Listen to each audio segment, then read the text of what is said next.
I think the president's action on steel probably had something to do with the timing of the decline, but I don't think it was the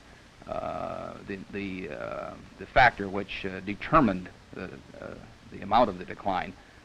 For some time, stocks have been rising at rather rapid rates. Corporate earnings have not been rising. Dividends have not been increasing, and it's not to be unexpected that perhaps a correction of some of those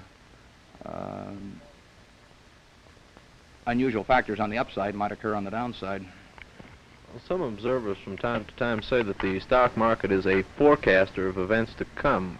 Can you predict, or would you care to take a look at what you think this might be forecasting, the decline? The stock market has been a good forecaster from time to time in the past. It also has been a rather poor forecaster occasionally. For example, the last 4 or 5 years, the stock market has been booming along and presumably forecasting better business, which has really not materialized. Corporate profits are not any better than they were 5 years ago, but stock prices are 50% higher or thereabouts. So maybe the stock market is really correcting a previous incorrect forecast this time rather than making a new correct one. Well, in a nutshell, Mr. Buffett, can you give us your opinion of just exactly what happened, what caused it? Well, there was undoubtedly some forced selling the week when the stock market hit the news.